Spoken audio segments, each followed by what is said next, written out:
अपने सारे शौक ससुराल जाकर पूरा करना। रश्मि तैयार हो ऑफिस के लिए निकल ही रही थी कि तभी पापा जी की आवाज़ सुनाई दी। रश्मि इधर। बेटा, मुझे तुमसे कुछ ज़रूरी बात करनी है। रश्मि ने कहा, पापा अभी मुझे देर हो रही है, ऑफिस का समय हो गया है, शाम को बात करते हैं। पापा ठीक है, जाओ। और वह निकल गई। उससे तो रमेश जी ने जाने को कह दिया, किंतु उसके जाते ही विमला जी पर बरस पड़े। यह सब तुम्हारे लाड प्यार का ही करा धरा है। जो लड़की बात तक करने को तैयार नहीं, क्या ज़रूरत है नौकरी करने की? अगर करनी ही है तो अपने घर जाकर करे, कम से कम उसकी शादी कर अपने भार से मुक्त हूँ। मैं कहता हूँ कि समझाओ उसे, वह तो नासमझ है, परंतु तुम्हारी बुद्धि पर क्या पत्थर पड़ गए हैं? तभी विमला जी ने आंखों में भर आए आंसुओं को रोकते हुए चुपचाप चाय के बर्तन उठाए और किचन में चली गई। किचन में जाकर वे अपने आंसुओं को नहीं रोक पाई। रचना, जो कि उनकी बहू थी, चुपचाप खड़ी खड़ी देख रही थी। उसकी समझ में नहीं आया कि वह क्या कहे। तभी बेटे राहुल की आवाज़ आई, रचना कहाँ हो? मेरा टिफ़िन कहाँ है? मेरा ऑफिस बैग निकाला तुमसे? कोई काम समय पर नहीं होता, पता नहीं क्या करती रहती हो। बड़बड़ाते हुए निकल गया। रचना आंखों में आंसू लिए उसे जाते देखती रही। शाम को चाय पीने के बाद रमेश जी बहुत बेचैनी से रश्मि के आने का इंतज़ार कर रहे थे। तभी फ़ोन पर बात करते हुए रश्मि ने घर में प्रवेश किया। रश्मि, अब समय है? रमेश जी की आवाज़ गूंजी। हाँ पापा, आती हूँ।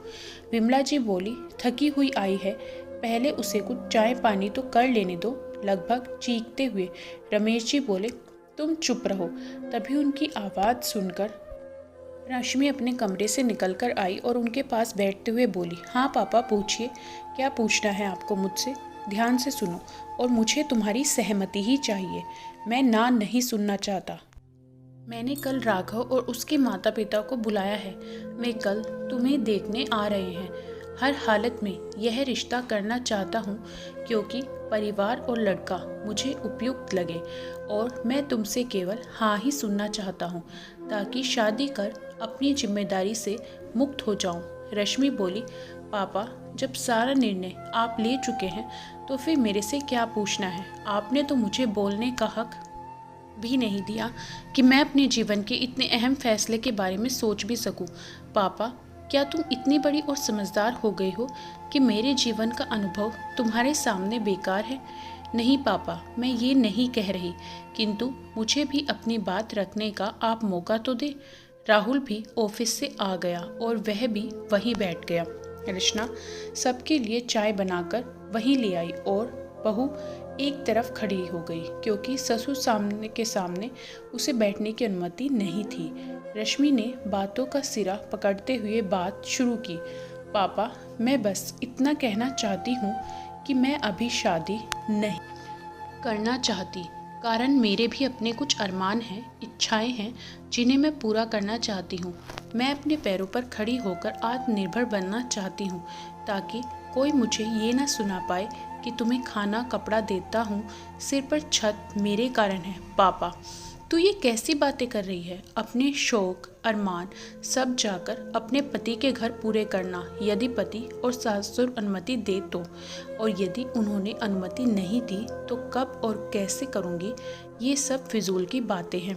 ग्रेजुएशन कर लिया, शादी ब्याह कर अपनी गृहस्थी में रम जाओ। औरतों को यही शोभा देता है।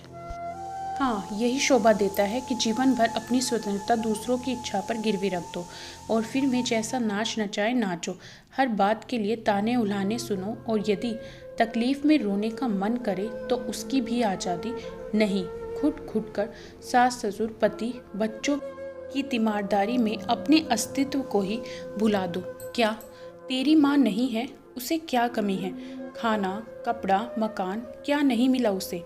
मैं माँ की तरह महान नहीं हूँ, न मैं उनका सा जीवन जी सकती हूँ, जहाँ परिवार में अपना गम भी हल्का करने की स्वतंत्रता न हो, कोई ऐसा मजबूत कांधा न मिले जिस पर सर रख कर अपने आंसू बहा सके। पापा ने कहा, बहुत बड़ी हो गई है, बड़ी बड़ी बातें करने लगी है, कहाँ से सीखती है यह सब? कहीं तेरी माँ तो तुझे यह सब नहीं सिखाती? पापा, जोर से रश्मि चिल्ला पड़ी। माँ को बीच में न लाए, ये सब मैंने सीखा है आपके माँ के प्रति व्यवहार से। जब छोटी थी तो नहीं समझती थी। माँ को रातों में रोते देख सोचती थी उनके कहीं दर्द हो रहा है। मैं पूछती थी, माँ क्यों रो रही हो, दवा लगा दूँ? तब मेरी बाल सुलभ बातें सुनकर हंस पड़ती। आंखों में आंसू, होठों पर मुस्कान, यही थी उनकी पहचान। फिर जैसे जैसे मैं बड़ी होती गई, कुछ कुछ बातें मेरी समझ में आने लगी। मैं देखती थी कि माँ सुबह से देर रात तक काम में लगी रहती, फिर भी कोई उनसे यह नहीं पूछता कि उन्होंने खाना खाया है या नहीं, उन्हें कोई तकलीफ है क्या। दादी, दादू, चाचू, बुआ और आप भी सब उन पर सवार रहते कि यह नहीं किया, वह नहीं किया। हर समय जली कटी सुनाना, ताने उल्हाने मारना, नानू के घर को लेकर उन्हें उल्टा सीधा बोलना। और अब जब मैं पूरी तरह सब समझ गई हूँ तो कम से कम मैं तो ऐसा जीवन नहीं चाहूँगी।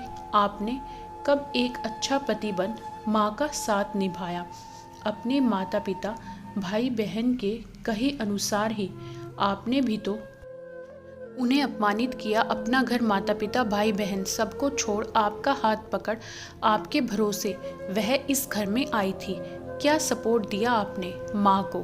क्या कभी आपने माँ से पूछा कि वह क्या चाहती है, उन्हें क्या अच्छा लगता है?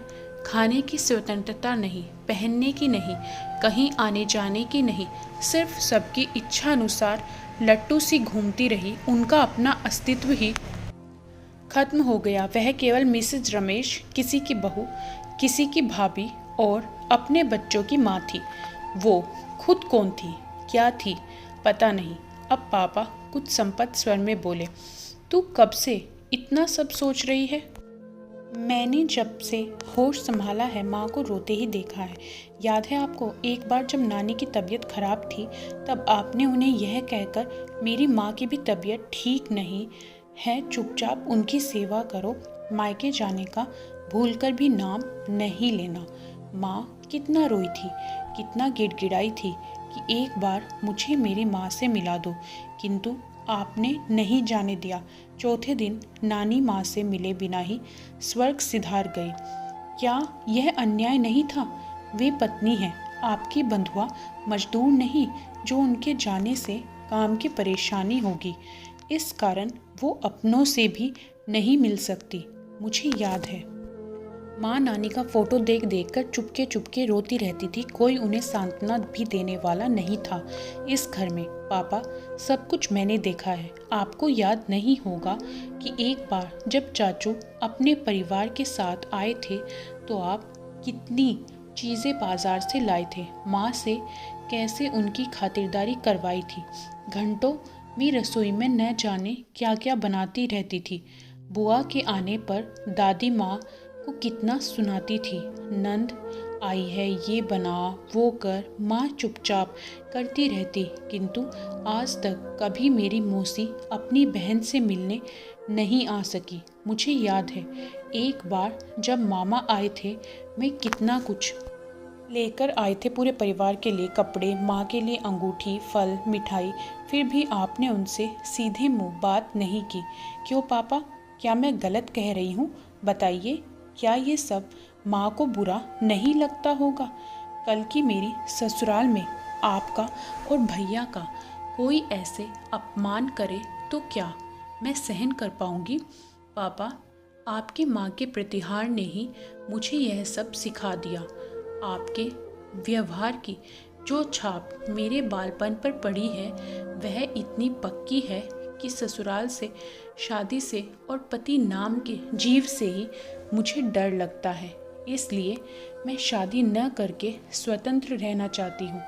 आज बेटी की बात सुनकर रमेश जी निरुत्तर थे। वह कहीं भी कुछ भी गलत नहीं बोल रही थी। आज वे अपने व्यवहार के लिए शर्मिंदा थे। फिर भी वे अपनी बेटी को समझते हुए बोले, बेटा, जैसे 5 उंगलियां बराबर नहीं होती वैसे ही हर ससुराल और पति भी एक जैसे नहीं होते। फिर हमारा जमाना और था, अब नई पीढ़ी में बदलाव आ गया है। नई पीढ़ी के बच्चे अपनी पत्नी का ध्यान अच्छे से रखते हैं। तू चिंता मत कर। हाँ, जैसे मेरे भैया मेरी रचना भाभी का रखते हैं। क्या उम्र अभी उनकी आप लोगों ने उन पर कितनी पाबंदियां लगा रखी हैं। साड़ी पहनो, सिर ढको, कोई और ड्रेस का तो सोचना ही नहीं। कोई पूछता है कि उन्हें क्या खाना पसंद है, कहाँ आना जाना चाहती हैं, वो जीवन में क्या शौक रखती हैं, क्या करना चाहती हैं। भैया ने कभी जानने की कोशिश की? यदि भैया इतने ही समझदार होते तो वे माँ की तकलीफ समझते, उसे कम करने का प्रयास करते। वे मुझसे 4 साल बड़े हैं, किंतु मैं तो आपके नक्शे कदम पर चलकर पत्नी नामक जीव को अपने पैरों की जूती ही समझते हैं। माँ की स्थिति में और भाभी की स्थिति में क्या अंतर है, सिवाय इसके कि दादी की तरह माँ उन्हें कभी परेशान नहीं करती, सो वह कमी आप पूरी कर देते हैं।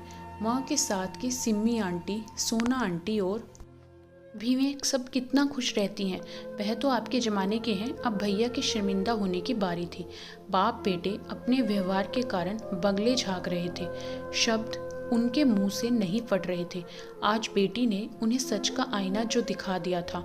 पापा, मैं स्वतंत्रता के एवज कोई सुख नहीं चाहती। मेरी कुछ शर्तें हैं, वो कल आप पहले राघव और उसके परिवार वालों से पूछ लेना। यदि उन्हें मंजूर हो तो मैं शादी के लिए तैयार हूँ।